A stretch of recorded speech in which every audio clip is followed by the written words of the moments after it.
Hello, everyone, and that's the wrong button. Welcome to the Talk to the Internet podcast. Hold on, I got it. There we go.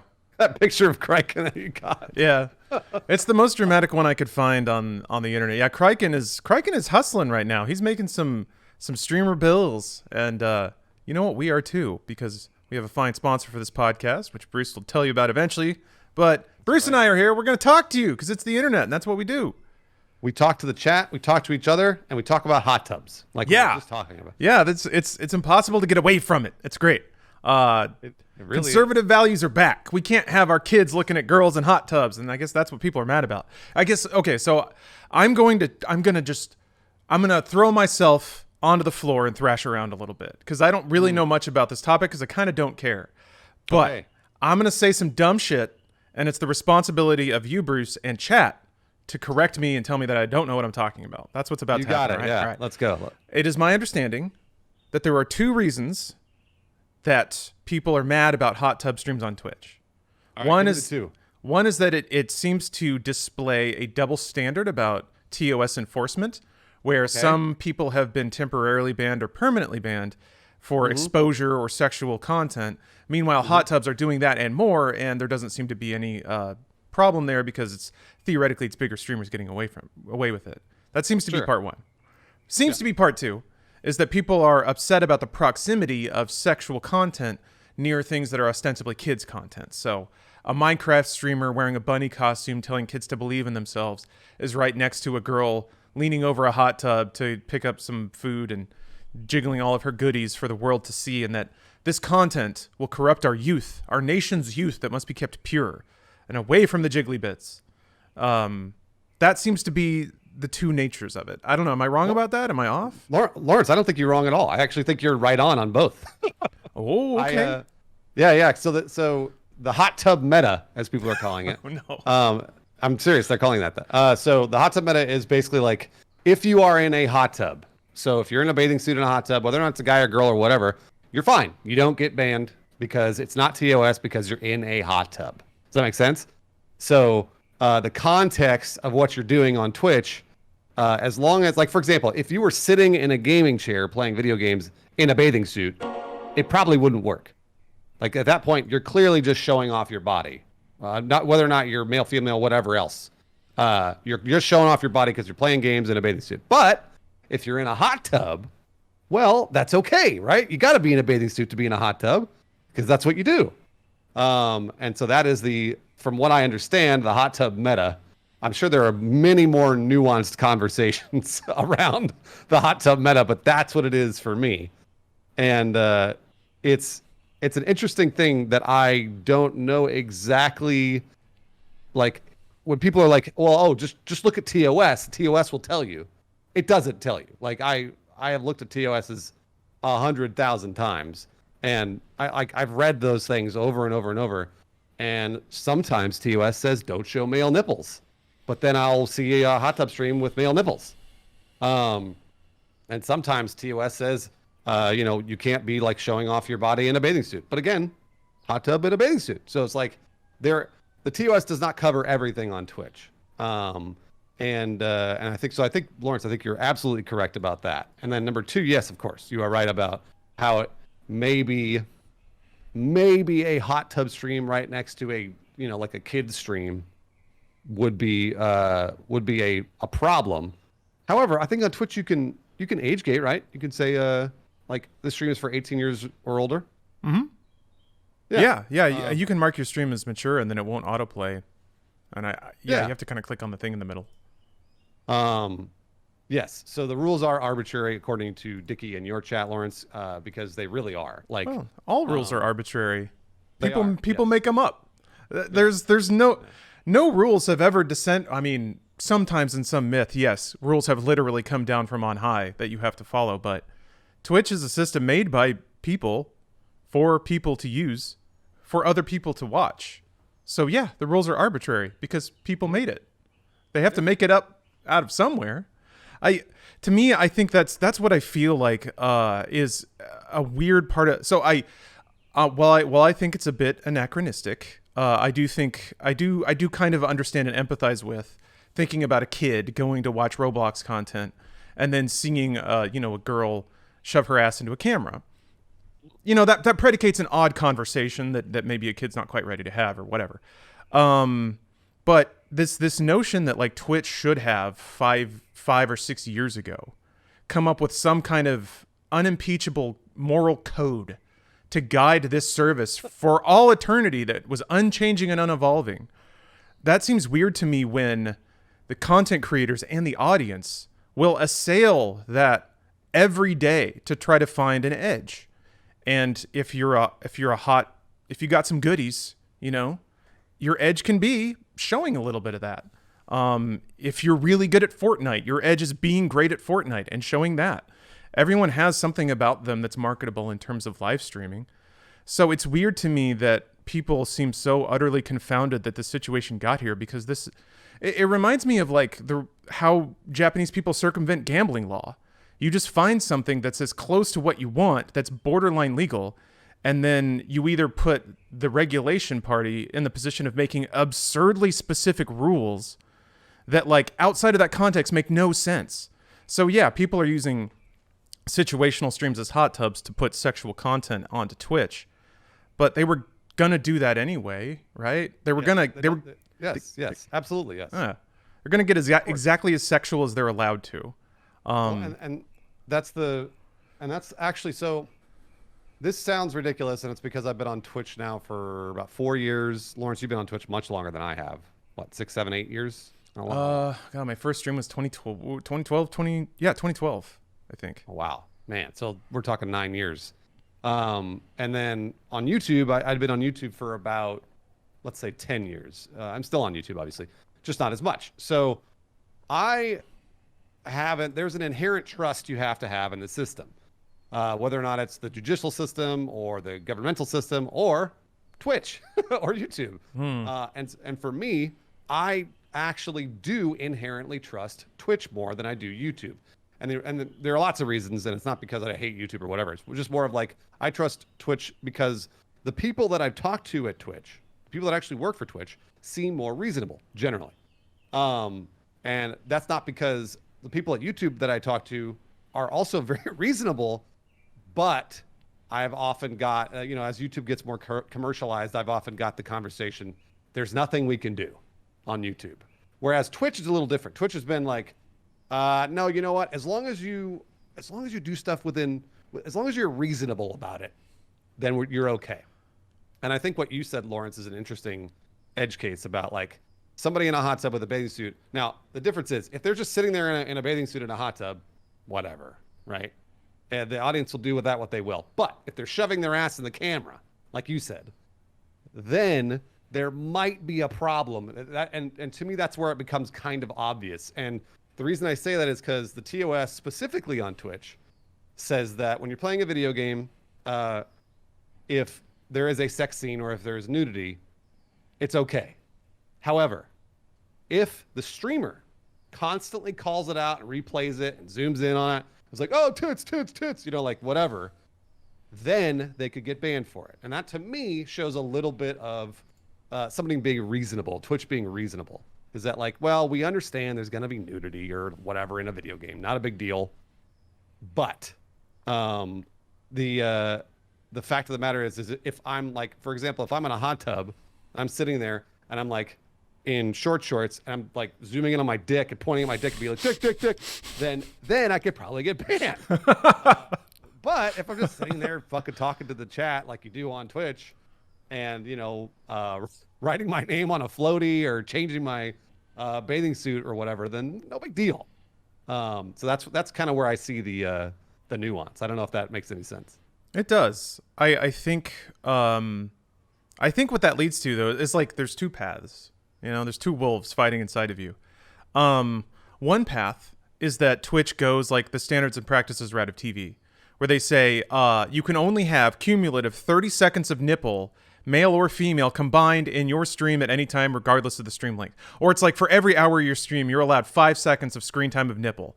And then they'll go in and count frames. And if you go over that, boom, you get dinged and you get banned. And then you could say, but this is ridiculous. I had a, wardrobe malfunction. My shirt flipped. I have a shirt that has a picture of a nipple on it. Does that count? Like, I accidentally saw a JPEG of a dude's nipple when I was scrolling on Reddit. And those situations exist where if you have like razor specific laws, they're going to be enforced, and sometimes that's unfair.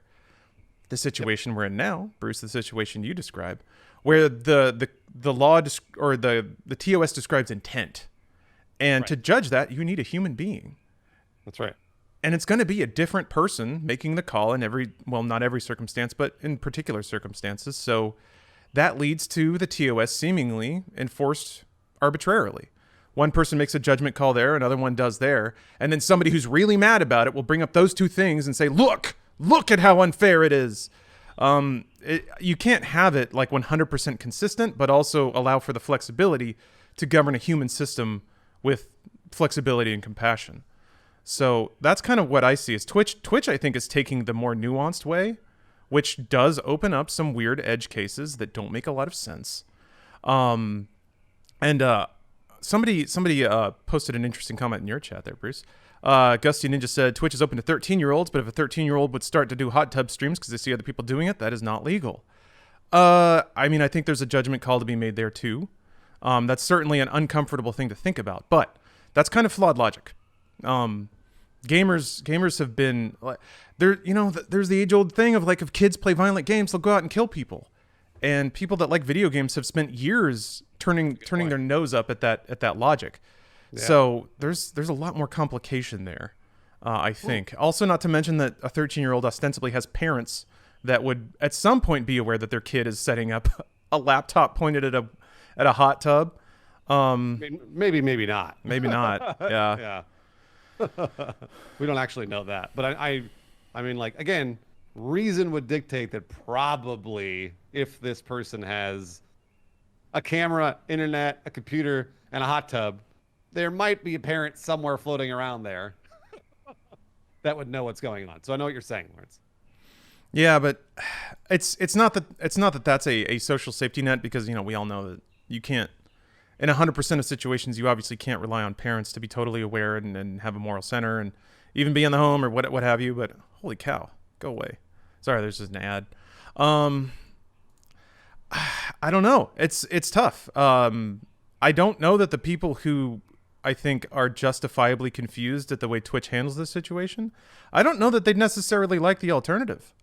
Because it's not that the alternative is, we're now in Nazi Germany, but I do think the alternative is now there's a very strict code that everyone has to abide by to prevent these edge cases. And I'm not convinced people are going to like operating under that either. Because people get bent out of shape when their content is impacted in any way, like the DMCA claims. So let's say because there are hot tub streamers now, you're not allowed to play any rated M game. It's an extreme example, but I don't know. I think maybe being chill with somebody else doing what they're doing means that you get to be chill doing what you're doing. I think maybe there's an angle there to be appreciated. I want to address two comments that I saw in my chat. Cloudless, I'll get to yours first, but Master Sergeant Bates said, I'm still confused how hot tubs are related to sexual things. It's just a hot tub, a tub of hot water. So, and Master Sergeant, it's not about what's happening in the hot tub or whatever. It's about what is implied. Like, basically, like if there's a dude who's shirtless, flexing his muscles and like all oiled up in a hot tub, then some people could be like, well, wait a minute, I don't want my 17-year-old, 15-year-old, fuck my 18-year-old if they're living at home to watch this. Like this is really bad because there's something sexual implied.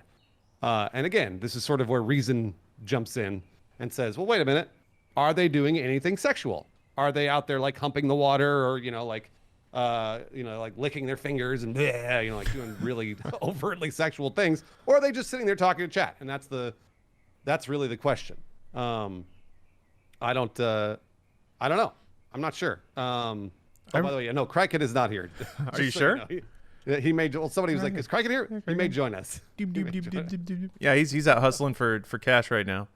Or I mean that's my. So I actually don't. He's taking business calls. So, and I've been there a million times. So, no hard feelings there. It's funny you bring that up, Bruce, because I feel like cosplaying was the thing before this, or Yeah, body yeah. painting. Like there have been activities where ladies specifically have the gall to show their bodies in any kind of way, sexual or no, and then it causes issues because there were cosplay streamers who would try to show as much as they could. I saw it happen. There was like I can't remember her name, nor would I guess I want to say it even if I did remember, but yeah, there was somebody who was complaining about how unfair it was that they got like a temporary ban. But then I watched the stream and I could tell, like, she would look at the camera, she'd look down, she'd move her clothes back a little bit and look at the camera again, and she knew what she was doing. She was going out of her way to show a little more. And I think a Twitch mod saw the intention, and was like, okay, you know what you're doing. But then that person can then go claim, oh, this is so unfair. All the other cosplay streamers aren't hit. Why was it me? And then the mod could say, well, you did this. And then they can say, no, I didn't. And it's this, it's this fuzzy back and forth. So I just think this is an evolution of it.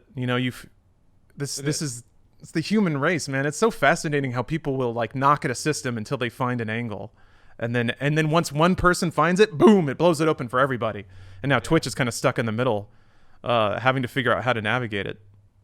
Yeah, I mean, they're doing what you just said, which is they have, from what I've seen, humans watching the streams being like, this might be a little too overtly sexual. Like, we should probably... And by the way, they don't ban the person for life. They ban them for 7 days or a day or whatever. And it's sort of like a slap on the wrist being like, don't do that again. By the way, I'm not siding with Twitch either. It's not like I think everything that Twitch does is correct. I don't. There are lots of things I've criticized about, and one of which is like these hot tub streams that I'm like, I'm really surprised that some people are getting away with what they're getting away with, and then other times they seem just fine. So there are lots of I guess things that are open for interpretation on Twitch. So I'm not saying everything they do is right. However, I tend to trust that system a little more than I do YouTube, only because it's not currently as commercialized as YouTube is. YouTube used to be like Twitch.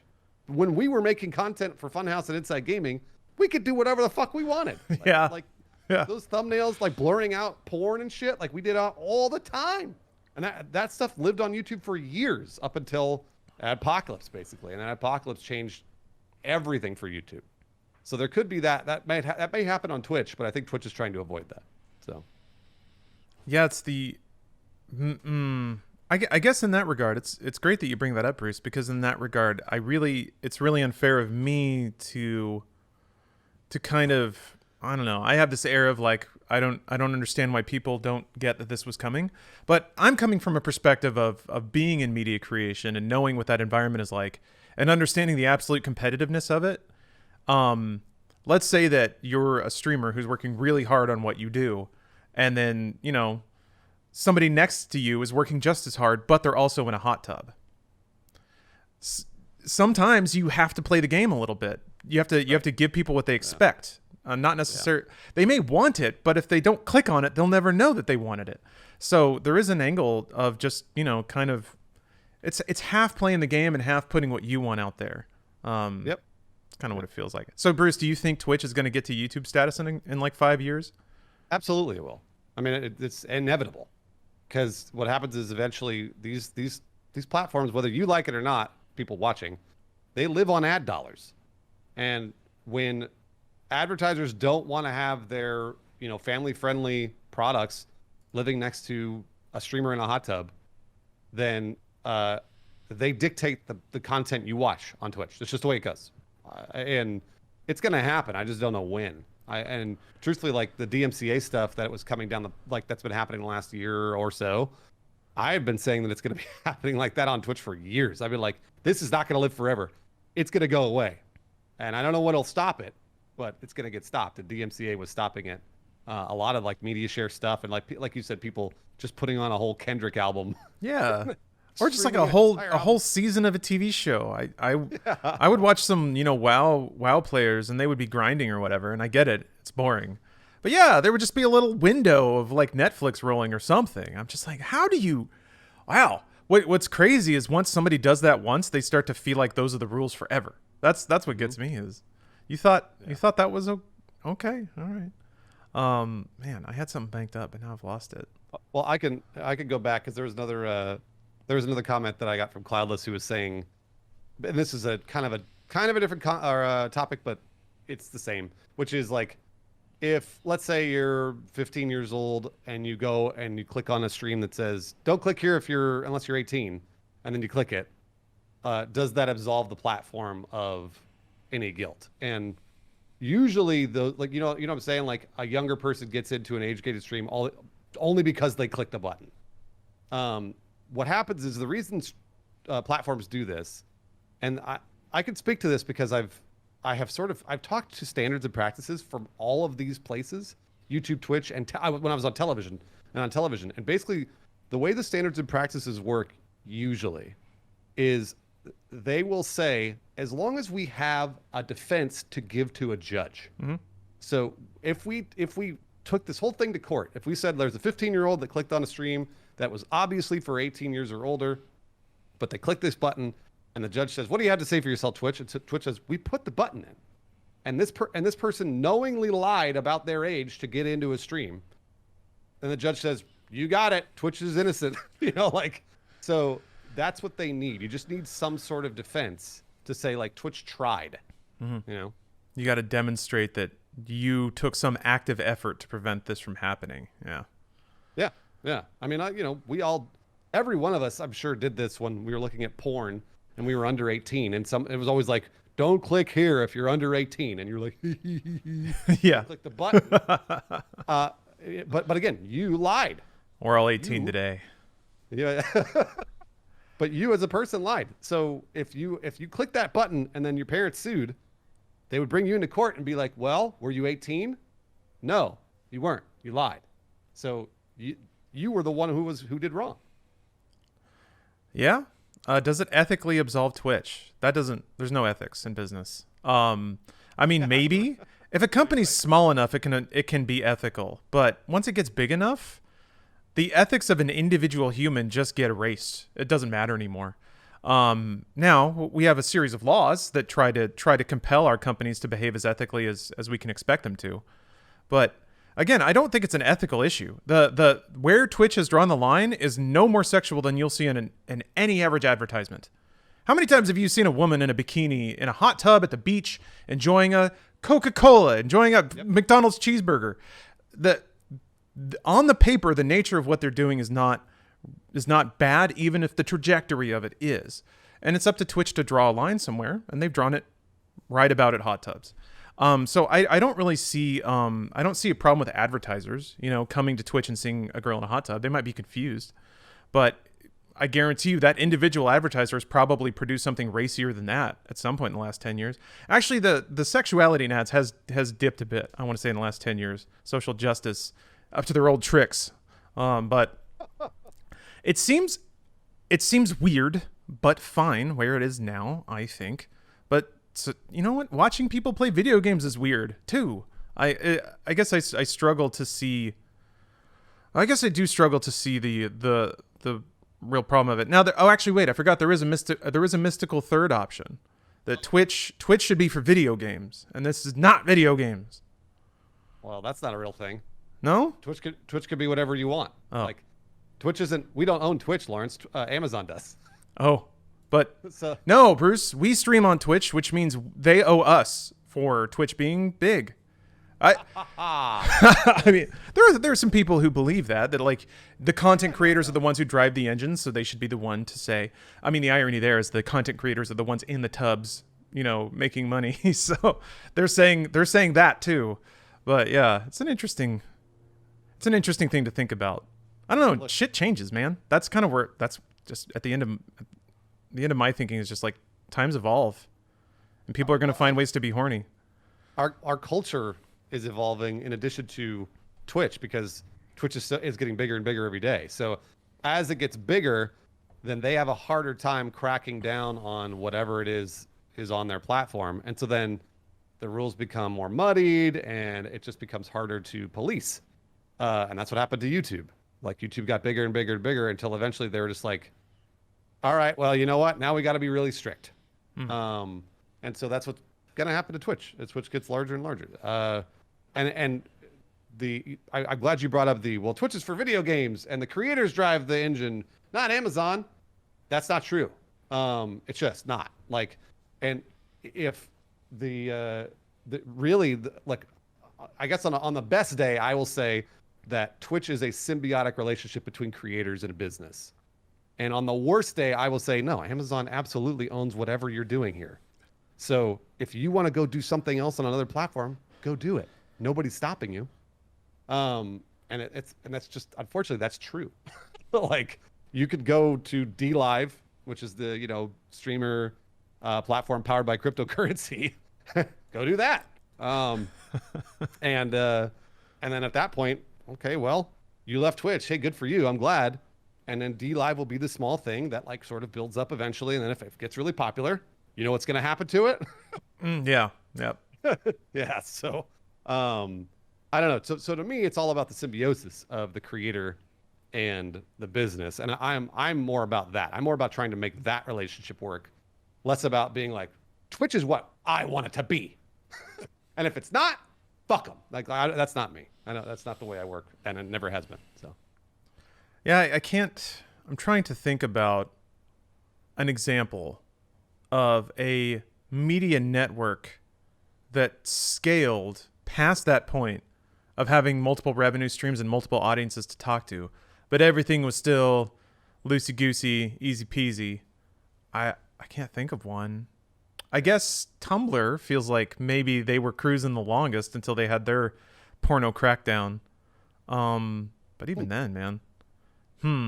Yeah, it's really interesting to think about. I don't know that I've seen the cycle turn enough to say so boldly that it always ends up this way, but boy does it feel like it. Once there's enough money and interested parties, maybe it's just that if there's ever a time where one group is the only group, they start to enjoy being the only group, and then once those considerations start to branch out and acknowledge more people, those people are left being like, what happened? Why is everything changing? That just seems to be like that's kind of the middle of what we're in right now. Yeah, it's I've seen this phrase thrown around a lot recently on social media, and I think it's hilarious, which is you don't realize you're in the good old days till they're gone. And I don't know, it's got to be because I'm a little older, but like, shit, man, I realized that shit 10 years ago. Uh-huh. And I was like, oh fuck, like 10 years ago, I was like, damn it. I didn't realize those were the good old days, like, and now when I see that, I go, oh, well, they're just figuring it out for the first time. And that's what this is. It's like, you don't realize when Lawrence was streaming on Twitch back in 2012, Lawrence could have done whatever the fuck he wanted and nobody would have cared. But now, totally different. So you didn't, but I don't know if Lawrence realized back then. Did you realize you were in the good old days, Lawrence? I did, actually. Yeah. I mean, well, there you go. Perfect. Good.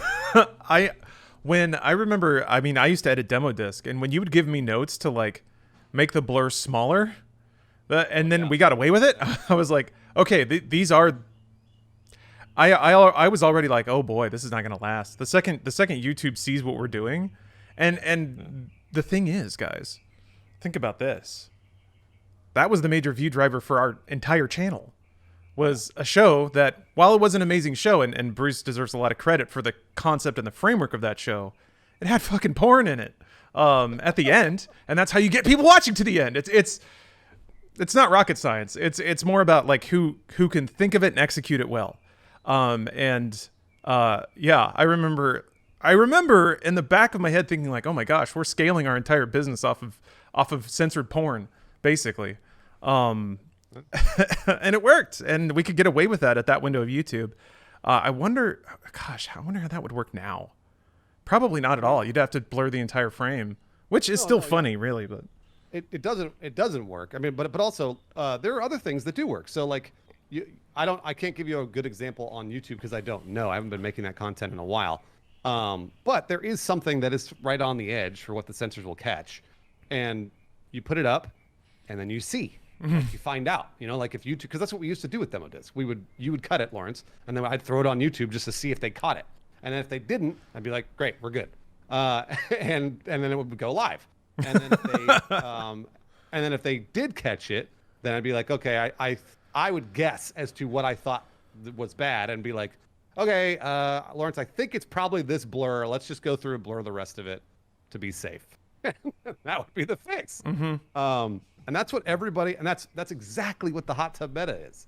It's people testing the limits and seeing like, okay, well, if I'm in a hot tub, that's fine. If I'm in a bathing suit, that's fine. But if I show my ass to the camera, banned. Same deal. So, yeah, it's the relentless twist of free enterprise. yeah. And it's interesting to see, but that's I guess that's what's confusing about it to me. I guess I thought this kind of innovation would be celebrated or at least understood. But if I'm being honest with myself, I guess it makes sense that the people are pushing back against it. Another mystical fourth thing that I forgot about, and this one honestly kind of resonates the most with me, is that when I come to Twitch, I don't want to see any dang old women sitting in hot tubs. Like, that's just what it is. I go to the front page, I want to see some damn video games. And I know that you can like click various streams and like say, I don't want to see this, I don't want to see this. But it is my understanding that hot tub streams do show up on promoted spaces sometimes. That can be like, there are worse things that could happen to you in your day. That's for sure. But I won't lie. Like there's something about happiness thieves. I'll be scrolling Twitter and I'll see a take that's just so mind-numbingly, just ass-blastingly backwards for my sensibilities. That is just like, oh, you've taken the next 3 minutes of my life because now I have to sit here and just be mad at how stupid you are. So I can see how if you have your day and you're whistling a little tune, you got to bounce in your step, then you go to Twitch. And then somebody's just chilling in a hot tub, and you're like, "That's stupid. That's dumb. I don't like it." That's old man yelling at cloud territory. But all right, there's that too. While I think what you're describing is valid, I'm gonna go ahead and say the thing that I say to everybody else, which is, it's okay to be bothered by it, but don't let it ruin your day. Don't let it change your mood. It's okay that you're bothered. But guys, you don't have control over this billion-dollar platform. You don't. So whatever you see on Twitch or Twitter or Facebook or YouTube, you don't control. And you're probably going to see something that pisses you off. So instead, control the reaction that you have to it. Because I'm going to fuck up the saying, but the saying is, you don't control what happens to you, you control your reaction to it. And that's true. You don't. Like, you don't control what happens to you, but you do control how you react to those things. So then, do your best to not let it ruin your day. You could totally, vent and be like, oh, I can't believe that person said that fucking, frosting on cake is bad. Like, what are they thinking? They just move on. I'd be like, hilarious. And then, shrug it off and go about your day with whatever attitude you had before. Yeah. I think the follow-up statement there is like, but where do we draw the line, Bruce? How stoic am I expected to be? What if a streamer walks into my place and sets up a hot tub stream in my living room? Am I expected to walk around that to get to my cozy place on the couch? Slippery slope arguments are something for sure, but I don't think we're on it yet, or to the degree that we're always on it. People are. Yeah. No, we are. We totally are. You're right. Like, that'll never happen, obviously, what you just described. It's not real. But but if only. But if, well, hey, dude, Bruce, million dollar idea. We ran out of strip mall. All right. We subdivide all of the rooms. We put inflatable pools in them all. And then we set up cameras. Oh boy, this sounds bad. And we just rent like little hot tub cubes. So somebody doesn't have to set up their own hot tub. You just come on in. That's a cam girl farm. No, Bruce, no. They're taking... It's a cam girl farm. No, it's a tub farm. It's a tub farm. It's beautiful accommodations, great lighting, high quality cameras. No pornography. Twitch said it's fine, so it's fine for me. Anyway, if we get them small enough, we can fit at least 50 chicks in there. Well, I mean... Charge them by the hour. By the way, they don't have to be chicks. That's what I'm going to prove with my hot tub stream. Is it could just be a hairy dude. It doesn't matter what it is. You just get on into that hot tub, start streaming. I think it'll still work. Okay. Here's another tack on this. Oh, also somebody brought up we need a just farting. Like, that's a weird thing. Like fetishistic streams that aren't like feet streams or like ASMR. Yeah. Is ASMR sexual by default? I don't know about by default, but I know that people have fetishized it. I guess that's true. Yeah. Right. But chicks dropping or anybody dropping air biscuits directly into a mic, you know, that's probably got to appeal to somebody. Maybe cake farts, ladies like stomping through chili. How come we haven't seen any of that? I'm sure it's happened, right? I have seen lady streamers shove feet into camera, and I would expect to see a lot more of that. But I guess Twitch does. Do they enforce any kind of anything on that? I mean, I think they again, this is where the reasonable human comes into play, which is like, if they're like, this is clearly a fetish, they are doing this for a sexual reason, like the farting into a cake thing. Like, there's really no other reason than because it's somebody's probably getting off on it. Probably. And yeah, I mean, let's be honest. Like, like what I'm saying is let's say there's 20% of the audience that just wants to see somebody fart into a cake, but they're not jacking off to it. Well, whatever, fine. But the other 80% is sitting there being like, oh my gosh, it's making me so hard. So that's sort of where I think, again, within a reasonable doubt, somewhere in there, Twitch has to be like, I don't know about that one. Yeah. I'm kind of fascinated by this now, because surely people have done it. And I have to assume that because it's not everywhere on Twitch, that there is some kind of enforcement about it.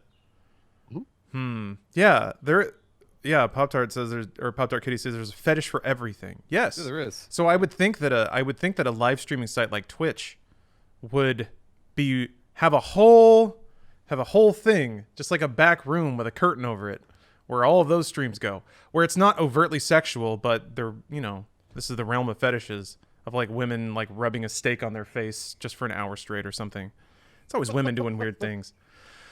Human race is awesome. So yeah, I guess it is just Twitch mods on a case-by-case basis have to judge sexual intent, which is a hell of a thing. Yeah. Man. That's the I mean, that's what happens with humans. If you provide a platform for every human in the world, like Twitch or YouTube, well, you're going to find yourself in that judgmental position at some point. And because someone's going to hate it and someone's going to love it. So you got to figure out who's actually who's bad for business and who's good for business. Yeah. That's a good way to put it. There are whole businesses set up for cake farts. Like you could go to fucking Pornhub, because I think people can stream on Pornhub, right? Oh yeah. It doesn't. Yeah. So you can stream on Pornhub. So go stream cake farts on Pornhub. Why not? And at that point, you'll never get banned. You do whatever you want, and then I don't know, maybe you'll make a couple bucks. See, the thing is, and this is where it all boils. Then to me, if somebody's like, well, no, I want to stream on Twitch. You know what that means? They're greedy. That just means they want more money. And if they want more money, then they have to play the game. So. Yep. You got to do the dance. I remember that happening back when demonetization started on YouTube. Creators were like, we can't do this anymore. And I was like, no, you can. You're just getting demonetized. You won't get paid for doing it anymore. But if you believe that strongly in your art, you would do it for free. But no, it's a job. That's the thing that always killed me. And I can't. It was weird to me that because what would happen when the demonetization wave started in 2015, 16? When Coca-Cola first pulled their ads? Adpocalypse, I thought was 2017. I thought it was the beginning of 2017. I could be wrong, but I think you're right. That sounds a little more accurate. And yeah, the verbiage from creators to their audience was like, we can't make our content anymore. And certain crazier, maybe more, what's the word? I'm trying to say this as diplomatically as I can. Certain, I guess, more insightful talking heads on the internet that maybe got dinged for saying certain things, certain brash and angry things. They were like, I'm getting censored. And they would tell their audiences this, and their audiences would be like, yeah, you are. But they weren't. They were still allowed to say whatever they wanted. All they did was lose the ability to make advertising dollars off of it. And you would think that at a snap would sap all of the vigor away from what they're saying, is that their creative output is being stifled. It's absolutely not. You can do whatever you want. You just lost the right to make money off of it. So that's what's weird to me too. Yeah. If under all of these systems, kind of like you're saying, Bruce, when somebody says like, I have lost the ability to do blank, I'm like, well, no, you just don't want to accept the conditions of doing blank, which is a different statement. Yep. It always boils down to money. I mean, whenever it's always like, it's just when you're dealing with huge platforms like Twitch and YouTube, you are dealing with a lot of money, and the reason there's a lot of money in these platforms is because of the advertisers. So the advertisers and Amazon are supporting this stuff, and if the advertisers don't like what creators are putting on the platform, then they can stop it because they were the ones that initially fucking started it. So for me, when I look at this stuff and I'm like, well, yeah, just like Lauren said, we'll just change your videos a little bit, or go somewhere else, go make your art somewhere else. It's a pretty simple answer, and like usually the best businesses are the ones that were made because they didn't like the current market. Usually, like somebody is innovating because they didn't like, like the guys that started Google were probably like, I hate Alta Vista, it's trash. Like, let's start a better search engine, and that's what capitalism and the free market's all about. Is that like there's some innovation, there's an open spot in the market, and so you're trying to fill that. So I always I know it sounds like kind of a shitty thing to say, but I really truly mean it when somebody's like, boy, movies are terrible these days. I'm like, go write one. Go write a movie. Like, make a good movie. Because if you think they're bad, hopefully you'll find an open place in the market for your movie that is good. That's the goal. And I really don't mean that in a shitty grin type of way. I really truly mean go do it, because I don't think it's ever been any easier to create your art in history than it is right now. I really truly think that, because it could find an audience. Whereas if you were doing this 100 years ago, 500 years ago, maybe a village would see it, Jeez. or something, but you would never get it all the way around to the world. And now you can. So That's really cool to think about. yeah, it is. It is. Shut up with that take. Go make a movie is not the response to movies becoming more general and focused at making the most money. Yeah, it is. Why isn't it? It is. Yeah. No. What's the alternative? I mean, you yourself as an audience member can go watch the movies that you want to see more of, but what's the idea? Is that companies need to be berated and shamed into making the output that you think is appropriate? I mean, what's wrong with writing a film? I mean, yeah, it's I mean, the consumer lifestyle is delightful. Every day is a nonstop parade of delights that I'll never have the time to actually consume. But I don't know. I tend to be pretty relentlessly practical about that stuff, especially when, as I perceive it, when it's the market saying what they want. You can't argue with that. And the role of a business is to make products that people want to buy. so yeah, if you perceive movies as becoming like more templated or dumber or having less to say about the human condition, I don't know. It's hard for me to. Let's see here. Saying the consumer, you need to make it. If you dislike what the creator's making, you can say, I don't like this. Well, that's true. I think, well, Bruce, maybe I don't want to put words in your mouth, but it's more about saying what other people ought to do. That's. Yeah. No. But so, yeah, this goes to your, I think it's Do Light. Dolly the Great, yeah. Oh, Dolly the Great, yeah. This goes, you can say whatever you want about art, by the way. Like, I please criticize as much as you'd like. Like, I'm not saying that. I'm saying basically, like, if you get to a point where you're like, every movie is the worst thing in the world. And to me, my answer is, that's okay. Say whatever, of course, free speech, criticize as much as you want. That's why critics exist. But what I am saying is, if you want to make the art better, if there is at some point you find yourself wanting to take action rather than just criticizing, then that's when it comes down to going to do something. And I am very much the type of person that's like, well, if I've got a problem, I'm going to take some action. And like it's fun for Lawrence and I to slam on Rise of Skywalker for 2 hours in a video, but it's not like I was like, holy fuck, this Rise of Skywalker movie indicates that there is a much larger problem in Hollywood. Like I need to go change everything. Like it's not like that at all. It's just more of just like, I didn't like it, So, and then I move on. And it can be fun to dunk on stuff. It can be fun to dunk on stuff, absolutely. Especially when it's so dunkable. Damn. So that's what I mean. Delete that. Yeah, that's not. This isn't me like telling everybody that has a criticism to go do something else. No. This is just more of like, if it gets down to a point where you're like, you're angry about this stuff all the time, then maybe it's time to take action. Maybe that will help you work out that anger or frustration about it. I don't get frustrated about stuff that I don't like. I just don't like it. You know? I find myself operating defensively. I will not watch things out of fear that I won't like it, which is the absolute dumbest thing in the world. There's no reason to do that. I don't know.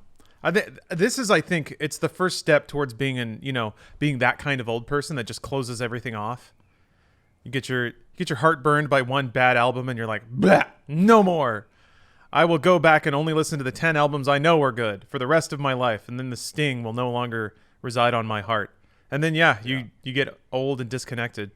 I don't know that I'm not enough of a cinephile to speak to the nature of movies today, or especially compared to where they have been. But boy, the only thing I can offer is that I've been watching a ton of rom-coms from the year 2000 era, and those movies are trash, just utterly devoid of anything valuable, and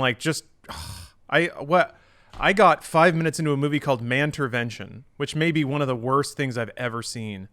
It's hard for me to believe that things are worse now than they have been, especially because the volume of output of media is just so much higher. You can go to any YouTube channel and see someone's genuine creative output, and it can have like 5 views. I think what's scary is when you start to, if you're only looking at the things that break, like in pop culture, or the things that get widely celebrated, yes, they're going to be bland and universal and simple because those are the things that resonate with everyone. When you get into a real specific expression of the human condition, that's not going to resonate with everybody because not everybody's in the frame of mind that they need to be in for that to hit, but it's going to resonate with somebody. It's hard for me to see 2021, maybe more like 2019, but this era, there's more media and more expression and more art in the world than ever, and it's all more accessible than ever. So it's very difficult for me to find in the context of media that there's a problem because there are so many ways to do it. It's also cheap. Technology has enabled, like, you can have a film crew that's like 4 people and make a feature for what, like $15,000 if you're just using cell phones and basic mics and stuff. It's not going to look great, but way less. So I don't know. If you want to get in, one of the amazing things I think is if you do try to get into something like that, if you're confused or resentful about certain creative decisions that people make, what's crazy is once you get into it and do it yourself a little bit, then you're like, oh, that's why they did all that, and it wasn't because the process. Yes, yes, and the compromises that happen along the way. I was watching an interview with David Lynch yesterday. And this was like just when he had released Eraserhead. And people were trying to wrap their minds around his method of creation. And they were like, this is such a unique movie. It's expressing so many crazy things. And he was basically like, and he's said this a million times since, but he's basically like, I didn't think about the audience at all. I just had my vision for what I wanted to make. And I created it. And it's intentionally abstract. Everything in there is created a certain way, but that doesn't mean that there's like a specific meaning that I was trying to give the audience. That's for the audience to interpret. But his approach has always been, I'm not making creative output for people to enjoy. I'm making it because it's art and I have an idea for what I want to make. And I think it'll contribute to the human condition. So, there's multiple ways to approach that stuff too. I have utmost respect for people. And this is where I think it goes back to the concept of compromise and artistic output. Like on YouTube, if you were David Lynch and you got demonetized, you wouldn't give a shit as long as you could still make what you wanted to make. Yeah.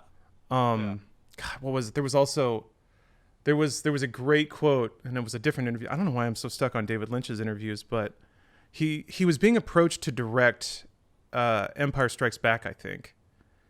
And he went to Lucasfilm and got this tour, and George Lucas was talking with him, And like at some point, David Lynch like ducked out and called his agent and was like freaking out and was like, I can't do this. I don't want to do this. David Lynch had a terrible headache and was like, you have to get me out of here. But there was some line that David said is George Lucas was kind of on the same wavelength. George Lucas was like, I'm just making what I want to make. And David Lynch said, yes, but the difference is, George, that when you make what you want to make, it's worth billions of dollars. And when I make what I want to make, it's, just a weird film that some people kind of latch onto. That's right, yeah. And then I was like, man, what a weird position to be in where you're making what, it's just what you have inside and you have to express it. And then it latches onto the human condition and everyone loves it and it's worth billions and billions of dollars. That's got to be, I don't know how anyone could process that. There's a weird tone going on here. I don't know if anyone can hear that. I can't hear it. Well, Lawrence, while you're figuring out that tone, speaking of making anything more accessible using technology, this podcast is sponsored by NordVPN. So today is actually the very last day. So I know this is going to be on YouTube, and on YouTube, you will have missed the window. But today, for people that are watching on Twitch, nordvpn.com/talk2internet. If you go there right now, you will get, I'm clicking it right now, nordvpn.com/talk2internet. You will get a 2-year plan plus 1 month free for $3.56 a month. So you save 70%. And I know the deal is expiring today. So today is the last day that you can actually get access to that deal for NordVPN. And if you guys don't know what a VPN is, basically a VPN is something that protects your internet connection. So what it does is it routes your internet connection through other servers around the world, hiding the things that you are doing on the internet. Maybe you need that for some specific reason. Who knows why? There are lots of reasons why you could be trying to protect your connection, but you could do that with NordVPN. It's basically just one click. You install it on your computer, you click one button, and it's turned on. It'll find a server nearest you and route your connection through that. NordVPN has 5,400 servers in 59 countries. You can find a server near you for better speed or in a faraway location for more content. There's obviously amazing speed through NordVPN. I've tried it. I actually tried streaming for a while through a VPN using Nord, and it didn't change my connection very much. It slowed it down just a little bit, but it wasn't much. Also, you can use NordVPN on up to 6 devices: Windows, Android, iOS, macOS, Linux, even your Android TV using NordVPN. There's automatic kill switches. If the VPN connection accidentally drops, it blocks the device from accessing the web. There's a double VPN for extra protection. Users can actually route their traffic through 2 VPN servers, doubling the encryption. And then NordVPN has their technology called NordLynx. It's a next generation VPN tunneling solution based on the WireGuard protocol that provides an extremely fast VPN connection. So another thing you could do with the VPN is if you want to watch stuff that's region locked. For example, if you want to watch Netflix in another country, because I know like Netflix in the US versus Netflix in the UK has different content. You could just turn on the VPN and then route your connection through a server out in the UK. And at that point, you can watch stuff on Netflix UK. So, and then of course, gaming for the gamers out there like Lawrence. This guy. If a game is not available in your country, you just change your virtual location and buy it. You can find discounts in other regions, which I'd never actually even tried to do. That actually would have been really useful. I was trying to buy, like I talked about in the last Inside Games episode, I was trying to buy a PlayStation game for somebody in another region. Yeah, if I could have just spoofed an IP in the UK and bought a gift card there, that would have been so easy. That's right. Well, next time, Lawrence, just remind me because I've got the NordVPN login. So you can just use it. And of course, you can game securely. So avoid DDoS attacks like when I got DDoSed. This is actually when I got DDoSed and I used NordVPN to protect my connection. That's how you do it. DDoS, when I got DDoS, it was super scary. So it was nice to have something that made me feel secure. So nordvpn.com/talk2internet, or if you go to nordvpn.com and then just use the code talk2internet, you will get that deal today for $3.56 a month for a 2-year plan plus 1 month free. It's 70% off. But again, that deal expires today. There will be a new deal tomorrow for that code. And for the people that are listening or watching on YouTube, but I don't know what the deal is. So we will find that out tomorrow and probably the next time we do the podcast. So again, nordvpn.com/talktointernet. Thank you very much, NordVPN, for sponsoring this podcast and enabling us to do it. Thank you, Nord. Yeah. Big Nord. Okay, I found out what the sound was. Somebody's using like a vacuum cleaner or like a shop vac, and it's just putting out a weird resonant tone that's sort of blanketing the whole neighborhood. It's crazy. The one vacuum? Yeah, I guess so. Huh. Okay. Very strange.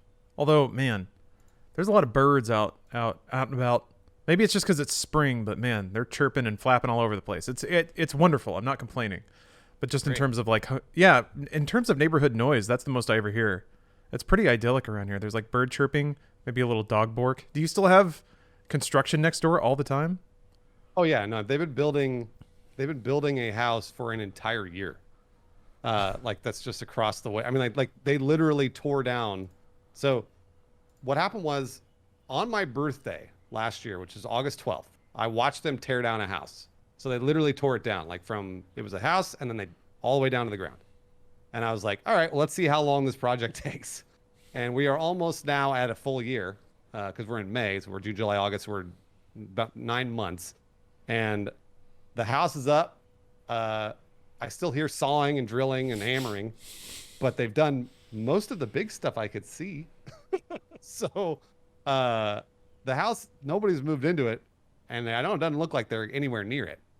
So I guess, does it really take that long? Does it take a year? I've been thinking about this because I actually have no clue. If anybody in chat does construction or anything like that, I have no idea how long it takes to build a house in a neighborhood. Does it take an entire year to build a house? Like one singular house in a neighborhood? Is that true? It can't, right? There's no way. No idea. People are being born faster than that. I thought it was way faster than that. Depends on what kind of house it is. I guess that's true. Depends on the crew. Should take weeks. That's what I would think. Yeah, maybe they only work like half days or something. The Well, Lawrence, I can tell you that they're there at 7 in the morning. On the dot. Just ready to go. Usually they sort of peter out around 1 when there's 5 more hours of daylight left. But I don't know. I don't think it's half days. I think, and the house is pretty large. From what I can see, it's like it's huge actually compared to the house that I'm in. It's probably like a 4 or 5 bedroom. Oh no, Bruce. No, you can't have a bigger house next door. I'm renting. I don't give a shit. Oh, okay. Yeah.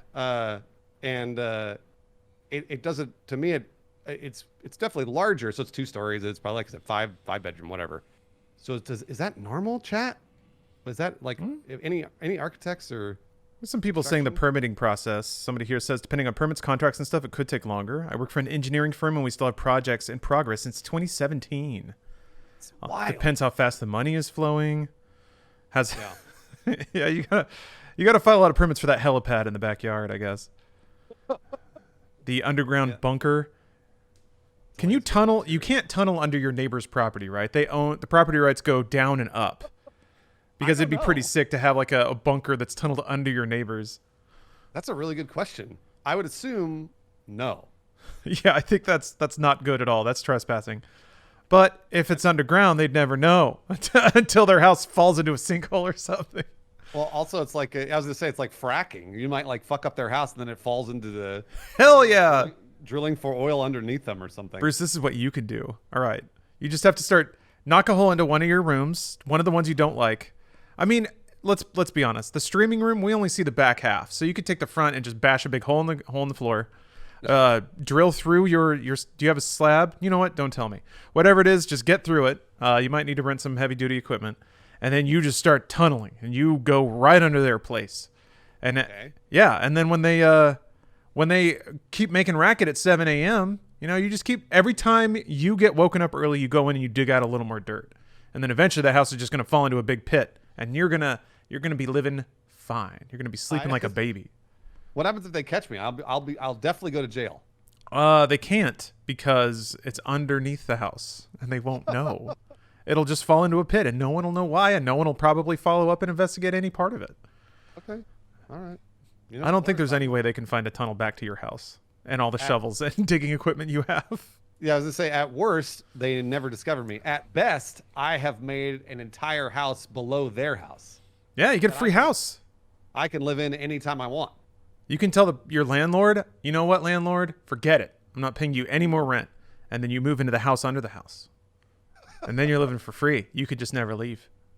And I could use Nord to protect my internet connection. Exactly. But I also never see the sun. Since you're under there, well, you can set up a series of mirrors to have sunlight like bounce through a tunnel into your place. You could probably get maybe sunlight for 10 minutes a day that way. You can run all your plumbing and electric from the house itself. They'll never know. Basically, what their wastewater would be my shower. Mm-hmm. Yeah. Yeah. You and Autumn will become mole people. Did I hear mole people? Oh, hey, there he is. Is Criken here? Oh, That's right. Say the words and I shall appear. Perfect timing. I stick my long mole nose out of the dirt and I look my little beady eyes around and I say, what is this about mole people, huh? we were only saying kind things about mole people. Words. Okay, good. Yeah. That's important. Everyone, was sorry I'm a bit late. No worries. No, don't worry about it. Yeah, if there was one thing I knew about Criken, it's that, I mean, look at his room. Clearly, he's a mole person.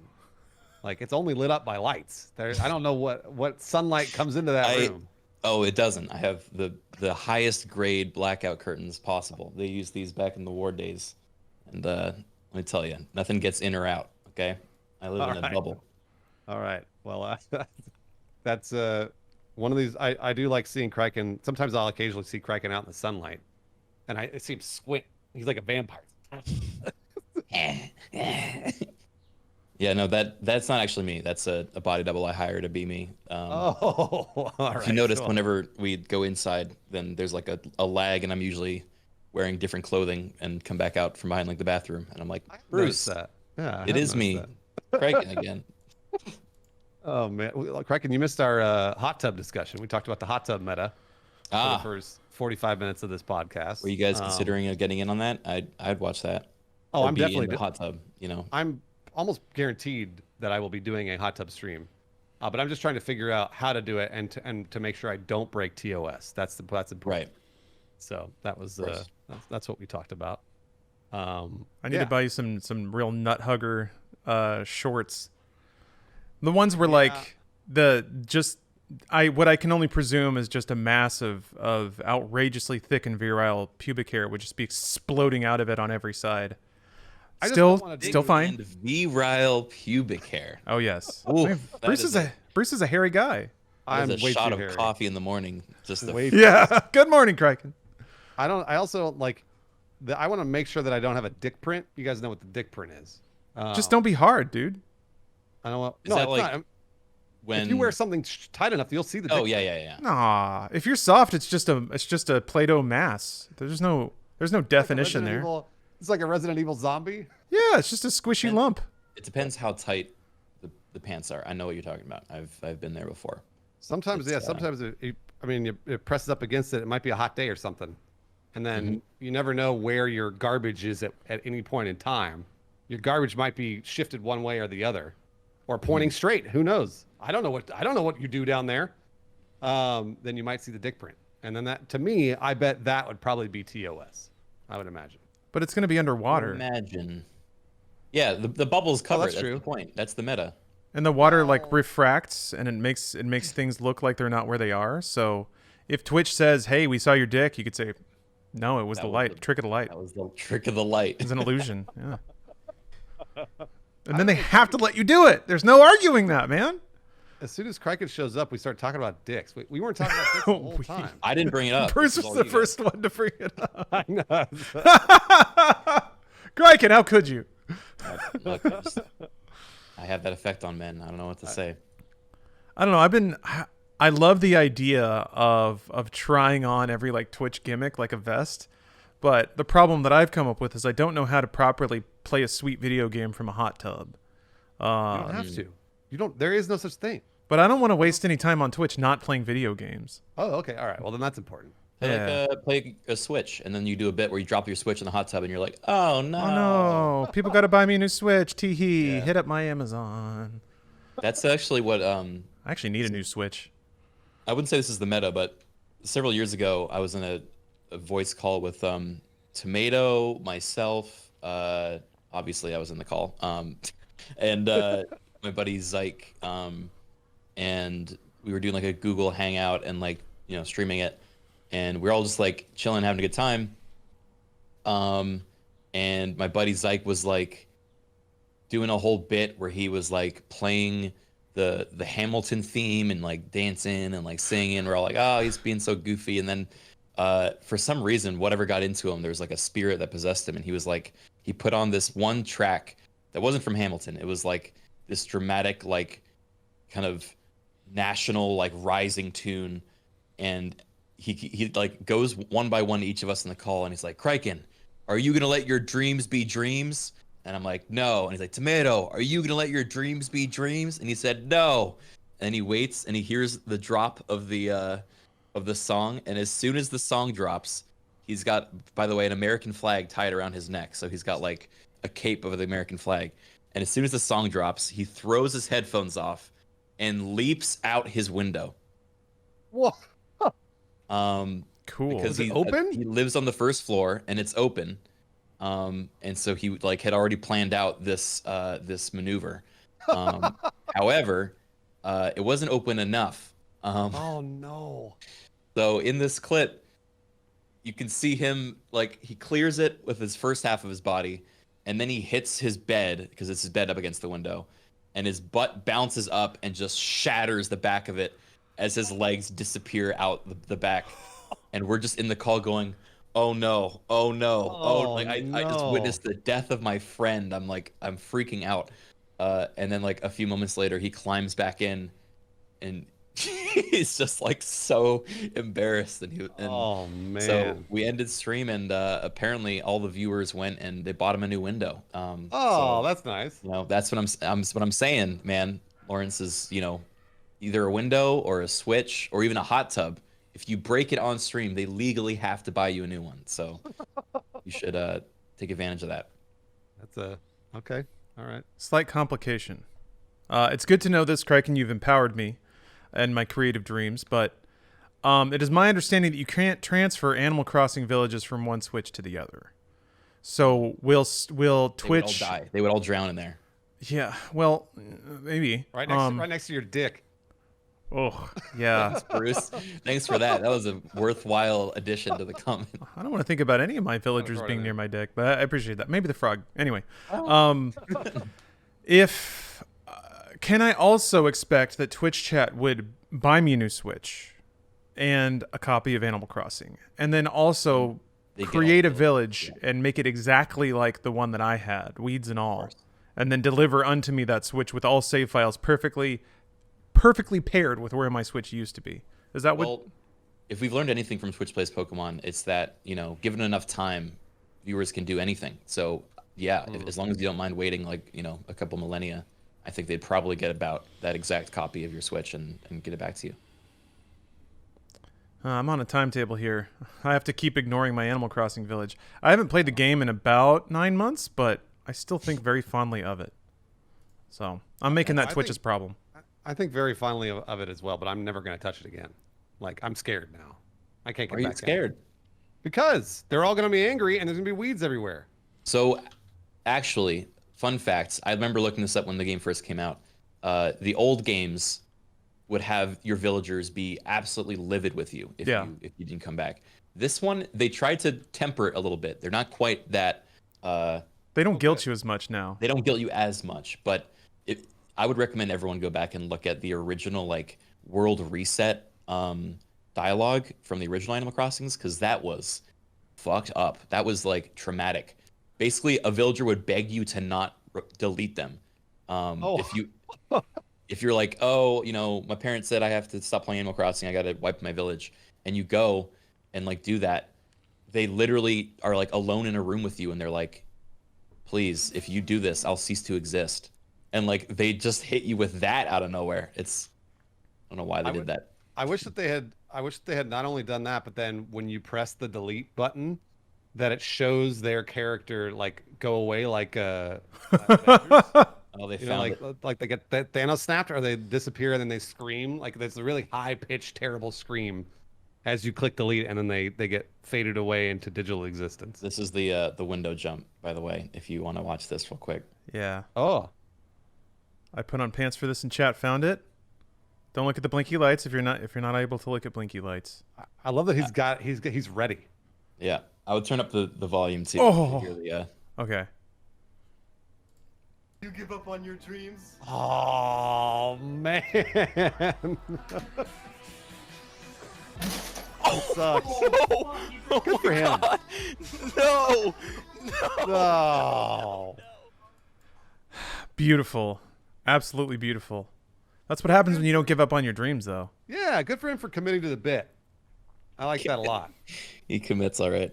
I like that a lot. I'm glad he didn't get hurt. He got Yeah. a little bit hurt, but Oh. it wasn't that bad. Yeah, they cleaned up the glass, and I think he had like a bruised tailbone for a few days. But Yeesh. yeah. Man. Criken, how much have you played of Resident Evil Village? I've done one stream so far. I just got past the part with the lady that everyone. Lady D? Lady D. Yep. I'm loving it so far. I think it's great. Okay, I just wanted to I wanted to talk about this because I loved the game. I was surprised at how much I like this game. And Yeah. I'm trying to figure out if other people like it too. I'm already surprised how much I like it, and Okay, all right. so I'm trying not to rush it, and I've only done one stream so far, so I feel like I need to hurry up, or everyone's gonna have already fangirled over it. But yeah, no, it's much better than I had expected, basically. Okay, Lawrence, what about you? Because I know you beat it too. Oh yeah, no, I absolutely loved it. It's cool. I approve. What I've always liked about Capcom is, for better or worse, often both, they're very dedicated to sort of trying new things, and I don't know, there hasn't been a whole lot of just like, yeah, we're going to do that thing that worked again. Even with their banner franchises, which is so different than what I think you see from a lot of other companies that hit on a winning formula. So Keep doing it. yeah. I mean, my head immediately goes to Ubisoft as a company that, like, yep, we figured out open world stuff, so now we're making one every year, and we're gonna try like we'll add a grappling hook, or now there's a bird. But no, Capcom will like fundamentally change the spiritual nature. But at the same time, the things that they keep consistent are just like the bonkers narrative, the sort of like just like animated out B grade Western horror vibe that's still there. Because now we get Wolfmen, which is awesome. Yeah. And, Oh yeah, I like thematically. I think that's really what first made an impact on me, was watching like the opening cinematic in that storybook fashion was Oh, it's so cool. beautiful. I was like, oh Yeah. my god, I want a game of this now. Like, how Yeah. did they? This came out of nowhere. It's so great. I've been trying to, because what you're describing, Lawrence, so like you're saying basically they hit on their formula with Resident Evil 7 and then improved on it for 8, right? Or did they change? I mean, I don't know. even 7 was radically different because we played 6, Yeah. right? Well, and no, yeah, 7 we is played- nothing like that. No, well, 7 was the change, and then to me it seemed like they were perfecting that change in 8. Yeah, I think they took the base mechanics of 7, but what kills me about 8 and Criken, the map will imply this, so I hope this isn't too much of a spoiler, but it is almost like every bot, like it's almost like Mega Man shit. Every boss, every like lord has their own zone that's themed around them, and each zone also has a different gameplay style to it. So That's, It's Yeah. it's awesome. Lady Dimitrescu's castle is like probably the most classic Resident Evil because you're in a castle and there's keys that open doors. But it's also very 7 in the sense that you have like you have Lady Dimitrescu and her daughters chasing you, kind of like the Bakers did in the house in 7. So yeah, man, it's I'm excited that to see the other ones then. it's really cool, Craig, and I think you'll really like it because it is almost Disneyland like hub and spoke, because there was a literal hub with the merchant in it, and then you follow paths out to each of these like lands inhabited by a lord. And I don't know that Resident Evil goes through like environments. You know, there's the mansion and the lab, and then the spooky shed that's off. It's separated from the mansion. Like it'll go through different like biomes and stuff, because also Returnal's on my mind. But the way that 8 sort of like literalized that structure, but then also used it as an opportunity to put in multiple different kind of gameplay modes that each actually work really well, was just super awesome. I feel like 6 tried to do that in the way that they separated out the campaigns. Some were a little slower paced. Yeah. Some tried to be a little spookier. Others were much more actiony. But I thought 8 executed on that a lot better. I'm coming from the Pruge in your chat, Lawrence, who said, I want to play 7 and 8, but I feel like I'm really going to get confused because I've never played any Resident Evil game before. I could give two shits about Resident Evil. And I played a few hours of 7, thought it was cool.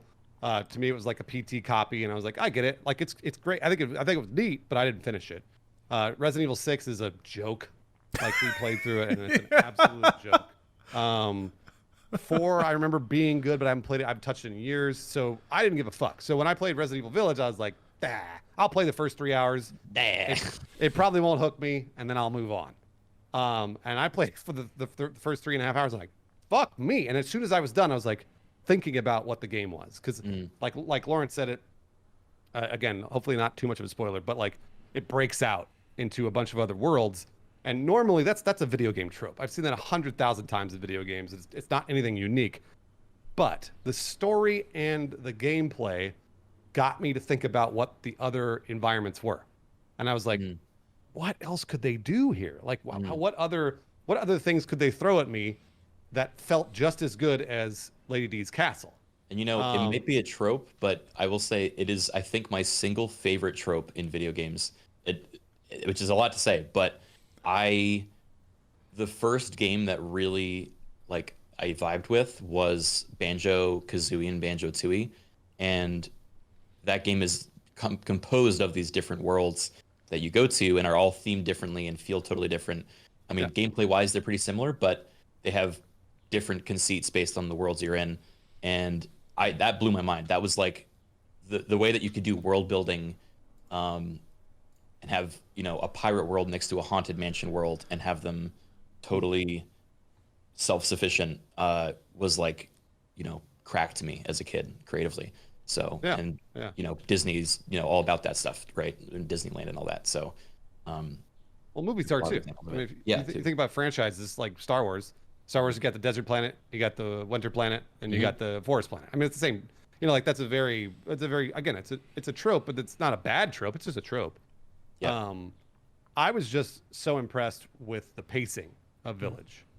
That to me was what got me. Cause like, I'm very much the type of person who, if someone's like, okay, there's this great video game called Demon Souls where you go in and the game, like, even if you like the gameplay of Demon Souls, they're like, well, now you got to go out and do about 10 hours of grinding. So get to go into the old worlds you just saw and do the same shit over and over. I'm like, nope, we're good. Whereas Village doesn't do that. Like, it's so cool. Like it compounds on the learning. It's the game I kept thinking of was Half-Life 2, and Half-Life Alyx. That's how those play out. Every world builds on what you learn, but it gives you a different mechanic that actually works.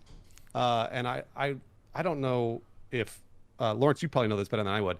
I don't know if the creative team changed between Resident Evil 7 and 8. I don't know if the director changed or the who knows, producers changed or the programmers changed or anything like that. So 8 was produced by Sato, I thought. So the director of 7 was Koshi Nakanishi, and I don't think that's the director of 8. Okay. But I could be wrong. Yeah, director was Morimasa Sato of 8. So different director.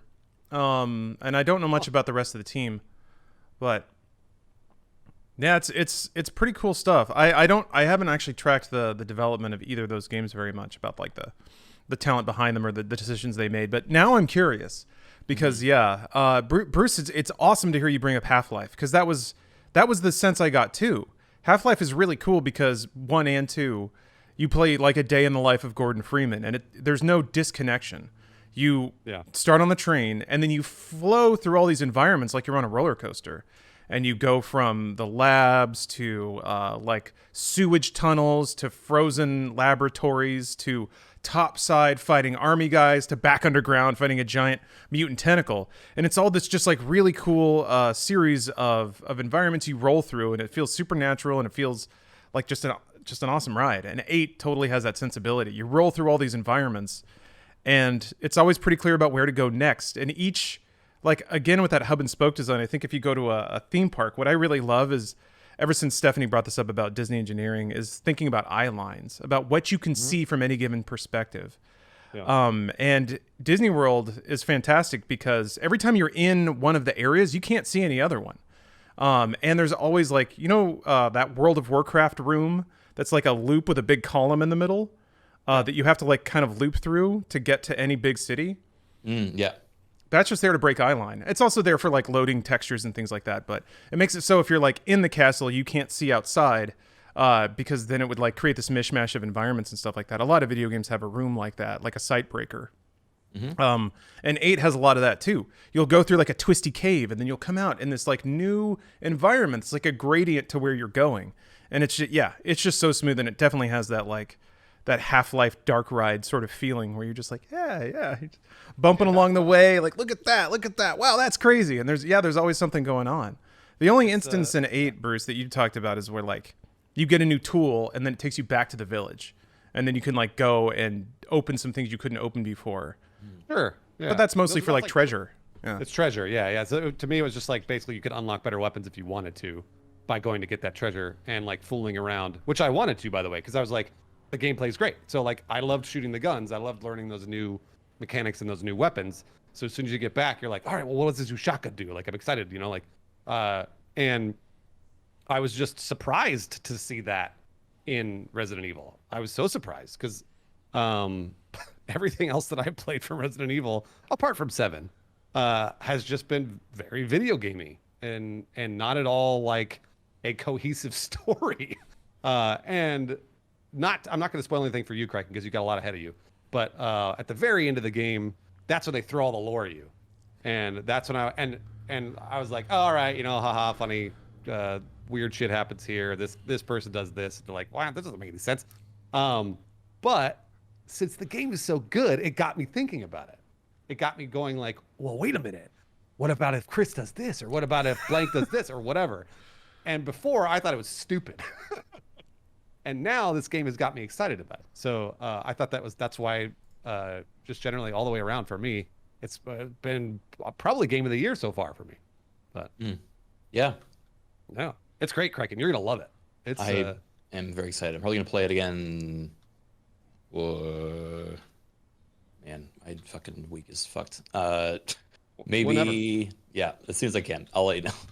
No, I mean, like, it's just a nice chill. You'll sit down and enjoy it. It's just a chill stream, you know, like you could do it for 3-4 hours and not even realize you did it. So, I don't know. I wanted to hear it from Lawrence's perspective because I know you've been following Resident Evil for years. So, yeah, I mean, on the lore side of things, apparently there was some DLC in 7 that more properly set up the events of 8, and I hadn't played those. So I was coming into 8 with a, you know, half deck. Also, the lore of Resident Evil is just absurd. To some degree, the absurdity of it is what makes it fun. It's just the nonsensical movements of the characters. One thing that I enjoy tracking, and there's a bit of a meme about this, but I love how Resident Evil, like, they design characters with like male gaze and sexual intent. I mean, Lady Dimitrescu, obviously, but it used to be a lot worse. But it also has hunky boys. Bruce, maybe you were catching some glimpses of Chris's full physique at the end there, because holy shit, absolutely, he's fucking ripped. That boy's swollen. But none of the characters inside of Resident Evil ever acknowledge sex ever. So I was spending the entire game trying to figure out how and why Ethan Winters is the first Resident Evil protagonist to fuck. I think Wesker did, but that might have also been a test tube baby.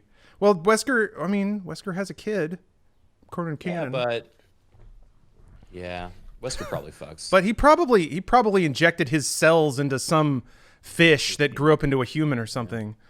I mean, in Resident Evil 5, there's all those lines, and a big part of the game is eggs, right? I need an egg. You will give me an egg. You ever hear those lines? I'm trying to remember them. Is that the merchant that would say that stuff? No, it's just the actual players. You can play as Wesker, Chris, Sheva, all of them, and they all have lines of, you will give me an egg. Like, that is the go-to line for I need food. It's always an egg for some reason. And so you can throw eggs at people. Like, you know. You're proving my point here. Resident Evil has always been a joke. Like, the stories have always been... You. No, I'm happy not disagreeing. I'm not disagreeing. It's just more of like with the thing where I keep, because like I've talked to people who take Resident Evil stories seriously, and I like I'm like, it's kind of always been a joke, and Resident Evil Village is not. The story itself is pretty good. It's pretty cohesive. It kind of makes sense up until the very end. And like I was like I could follow it, and I didn't play 7. I understood what was going on. I understood why he like it's a very one-note story of I need to get my daughter, which everyone can identify with, which I'm fine with. But then at the end, when No, they I throw can't. everything, I don't have a daughter. Bruce. I kept thinking about Tom Jane in Arrested Development. I just want my daughter back. Just over and over again. It's like, this is a perfect character. right. Oh boy, people are getting all tossed up about Ethan Winters too. Chat hyped me to this, so I want to make sure you guys are aware. All right, those images circulating on Twitter, that's not actually Ethan Winters. There is no official art of Ethan's face. Wow. Which I actually think is kind of cool for a video game character. That's kind of a neat idea that Capcom came up with in 7 and has been running with ever since. Apparently you can, again, this is all coming from chat, but apparently you can glitch the camera outside of Ethan in Resident Evil 7. So people have a photo of what his face model is like in that game. But apart from that, his face has never been acknowledged, which also, I think, contributes to the dubiousness of him implanting his DNA into a human living woman. Again, I'm stuck on this. Parentage is a big deal in Resident Evil. I guess everything is, but Well, I thought that was neat. Ethan, it's like, and yeah, Ethan is kind of a dumb, whatever. Like he says a few things that, like he's like eat shit. Yeah, Ethan's one-liners are stellar. They were so bad. Yeah, way to Dude, go. I'm not gonna spoil. I mean, I've only beaten one of the bosses, but upon beating them, there's a one-liner that made no actual sense. No, yeah. The one-liners in Resident Evil never make sense. I know, which is part of the charm, for me, I think. Oh, it totally is, and that's the thing is that like basically to me, Ethan Winters is like if Gordon Freeman had said things, because Gordon Freeman never says anything, which is by the way, Yeah, he would be lame. That's why Valve is so good at storytelling, is because they were like, you know what? No, he's not going to say eat shit or like, fuck you or whatever, like, which by the way, probably something you would say if you were really in that position and you shot a giant zombie. You would probably say like eat shit if you killed the zombie, like as a real person. I don't think you'd say anything cool. You'd probably be like, fuck man, I got him, like, or whatever. Techno Man in chat. Come on, what are you saying? Realistic. That's absolutely addressed. Someone didn't finish the game. Oh, someone didn't finish the game. Yeah, someone did not finish the game. I'll also admit that's one thing. Again, dancing around spoilers a bit, but there are things about 7 and 8 that test your boundaries of acceptance, like kind of push your suspension of disbelief, and they do that on purpose, because it actually does pay off at the end. I love moments where weird things happen and at the end the villain asks the protagonist something, but they're really asking you something. So there's a moment like that in 8 where the villain is like, you didn't ever think it was weird that all of those things happened? And of course you, the player, are like, of course I thought it was weird. I was screaming at the TV. But I love it when they implant those things and then pay them off.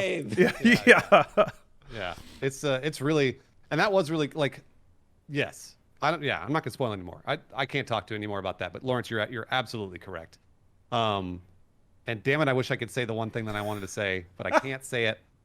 So I'll say it off the stream. However, I just think I wanted to say something about single player games, because a lot of people have been talking about how like games as a service are what are making money, and single player games, like obviously this PlayStation's still funding a bunch of them, but in my opinion, this is a game is totally worth $60, like 100%. I think that this, even if you only get 10, 11 hours out of it, the first playthrough, which is probably what I will end up doing, to me, that was worth $60 because this game stuck with me. I'm going to think about it for a while. I doubt that I'll ever go back to playing it, but that's because of my job. It's not because of what I want to do. And I truly do think that this game is so polished that it is 100% worth your time and money. And I don't say that about very many single player games. So for me. Yeah. I'm going to play through it again. I'm excited. Apparently there's something real scary about Village of Shadows difficulty, but I don't know what it is yet. So I'm excited to dig into that. Also, Bruce, depending on if you want to spend more time with it, but this is probably something I would have overlooked again if Chad hadn't pushed me in the right direction. But once you finish the game, the bonuses section, like you get an in-game currency to unlock bonuses in the game. One of them is a separate mode called Mercenaries, and Mercenaries has appeared in Resident Evil for a while. Yeah. It's really good in 8. It's really good. Is it? Yeah, the way that it works is like I don't want to know all the different enemy types, but No, you're still Mercenaries, Ethan. Okay. Because in some of the mercenaries, I feel like I know you can play as like Wesker and like some of the other characters in 5, but Yeah, unfortunately, this one's still single player. But it almost has like rogue elements or roguelite elements where you're dropped into an arena and you have to kill zombies as quickly as possible. But then there are these orbs that you find that either give you more time per arena or they give you certain gameplay modifiers. Like headshots do more damage, melee does 5 times as much damage. You do more damage in close proximity and all that stuff. So as you play through these stages, you can sort of develop a character build based on the abilities that drop for you. And then it gets into the headspace of like, yeah, I have all these melee abilities that have sort of randomly rolled. Now I have to start speccing out that way. And then between stages, you go back to the merchant. So you can sell off all your guns and be like, okay, I'm just going to get first aid and melee and just do this, play it this way and see what score I get. It's a neat way to extract some more value out of the game. Yeah. Is that a horde mode? Is it multiplayer or is it horde? It's not multiplayer. It is sort of horde mode. Yeah, they basically drop you into a fenced off environment from the game, and then there's X number of enemies in the arena, and you have to kill them as fast as possible and keep your combo up, and go around and pick up power ups and stuff. It's neat, and I guess you unlock more stuff if you get good ranks on the stages in that too. So there's that. Okay. All right. But yeah, I'm gonna try it. You and everybody else has recommended it to me, so I definitely should try it. it's got great music in that mode too. Ooh. Yeah. Okay. Also, Heisenberg is so fucking cool. Right? What a cool fucking character. We gotta move off the topic because I'm gonna get spoiled. But I will say the only time that I have seen him was at the beginning when they first see you, and immediately I was like, the VO choice for this character is so specific. I'm like It's really perfect. weirdly into it, and then I'm like, why am I so into it? Why am I so into it? And I realized he's fucking Nick Cage. He's got the same energy as Nick Cage. Yes. That's exactly why I'm like I love it. That actor, I could tell right away that he was a British actor doing an American accent, and that's why it's so weird. Yeah. Because he did. and- It's the same guy who did Nikolai in 3, which was Russian, I think. Okay, really? all right. Yeah, he is just spot on, perfect.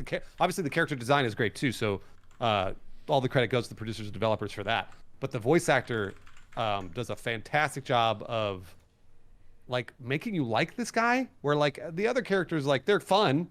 I like the other bosses, and they were super memorable because of their character design.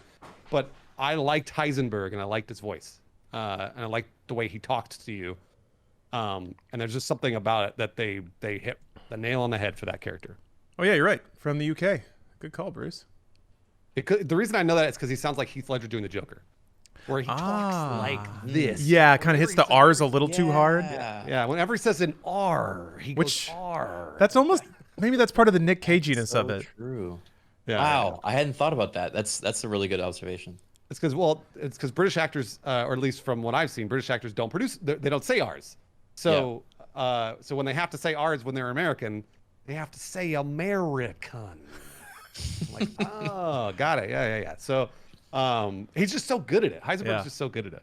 Oh, great. There's a I mean, you're probably familiar with the flow at this point, Criken, but most of the 4 like demon lords or whatever, they all have a pretty great Far Cry sort of villain cheesing the camera sequence with Ethan, where Ethan's stapled to the floor or has his legs impaled into his head for a little bit. Like they find some way to brutalize that man. Sure. And then they just strut around the room telling you how evil they are. And yeah, Heisenberg's like Voss monologue is just outstanding. Absolutely outstanding. I just had a big smile on my face the whole time. It was so good. I love it, man. I love that like we're getting like First Blood style monologues out of video games now. And I guess Far Cry 3 feels like it was the first one to really kick all that off. Maybe it was like Patrick Stewart in Oblivion or something, but I hope that there's a day, and maybe it's already happening, where somebody goes to do like they go to audition to do performance capture for a game, and then they do like, I'm gonna do Heisenberg's monologue from Resident Evil Village. Yeah. And then they're like, oh, very good, excellent selection. Let's see it. But yeah. God, I wanna watch that again. Also, one of the few Resident Evil villains. It's like I kind of see where you're coming from on this, but then Ethan's like, eat shit. Eat shit, fuck you. And you're like, all right, get him, Ethan. That's right, you tell him. Yeah, Ethan, we hate him. He's the bad guy. That's exactly right. It's like his mom standing behind him. That's right, Ethan. You tell him. You keep at it, buddy. Eat shit. He looks to his mom. You're so You did strong. good. Yeah, I'm so proud of you. Your mom's favorite boy. Oh, we made it to the end, guys. We made it to the end of the podcast. So. Oh, wow, that's a short one today, huh? I know for you it was short, Criken. But I want to say thanks again to the two gentlemen podcasting with me. Thank you very much for coming on, and also to NordVPN for sponsoring the podcast as well. I will say thank you to the one gentleman podcasting this with me. As to which one of them is the gentleman, I will leave to you, the listener. Well, I'm gonna. Anybody say thank you? I do, and perhaps this will make it clear which gentleman Criken was referring to. But I'd like to thank the audience. Nice. Oh, Yep, I got it. You guys left it for me, but I picked it up. Thank all of you. gentleman card. You just got it minted. Snark aside, I think it's outrageous that anyone would listen to anything I have to say for any amount of time. But the fact that people would come and listen to us chat about stuff is awesome, and I'd like to think I never lose sight of that. Maybe in my weaker moments. Oh man, speaking of weaker moments, I shaved my dick this week. We didn't even talk about that.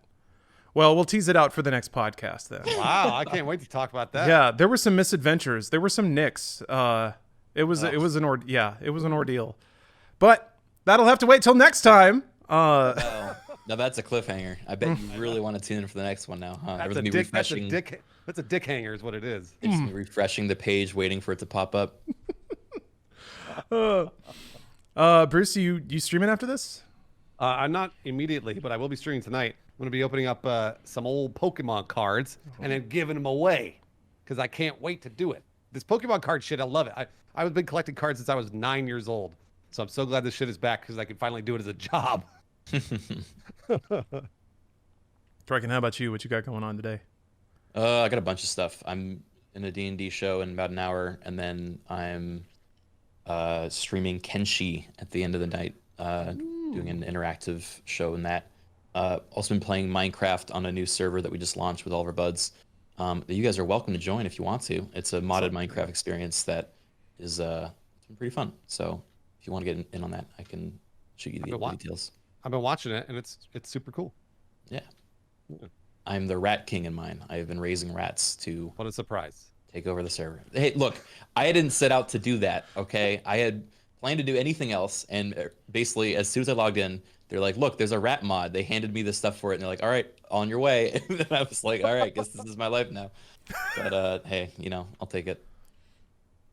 Lawrence, what are you doing? Let's see. I'm going to try to bash out an Inside Game script about Battlefield 6. Rumor Roundup, where we'll analyze all that stuff. Yeah, I'm excited because I know, Bruce, you love Battlefield, so I'm excited to I love it. chat with you about that. And then hopefully, time depending, if anything else pops up, hopefully later tonight I can get back to streaming Resident Evil. I want to start my Village of Shadows playthrough. The hardest difficulty. Yeah. I'm excited to see what that's like because, man, that first sequence on hardcore, if you start a fresh save and try to play that intro on hardcore, it is busted. That is one of the harder things I've done in all of video games recently. Just getting through that first sequence, that Resident Evil 4 sequence when you're getting chased in the village. Yeah. I've heard it's super broken if you're doing it on the hard difficulties though. It smooths out nearly immediately after that. But I'm excited to do that on Village of Shadows. Huh? I did that when I first played. I did that, and I was like, this is not easy. And everyone's like, you're going to die in tutorial. And I'm like, this is not tutorial. We are past that point. Yeah, hopefully that's what I got going on later tonight. We'll see. And then I'm going to go on a trip because I'm vaccinated and I can do that now. Oh, That's nice. That's real nice. Going up to Central California. Take it easy. Life moves a little slower in Central California. I've never been, so I'm just saying that. I don't know if that's true or not. Yeah, what a weird way to say that. I've been, and it's just because people are lazy. No, I'm just kidding. Damn. Oh my I God. lived there for years, guys. I'm joking around. All right. Well, thank you all very much again. Already. This is like a 30-minute, end show. I know you're done. All right, fine. Yeah, podcast is done. Jeez. Bye, everybody.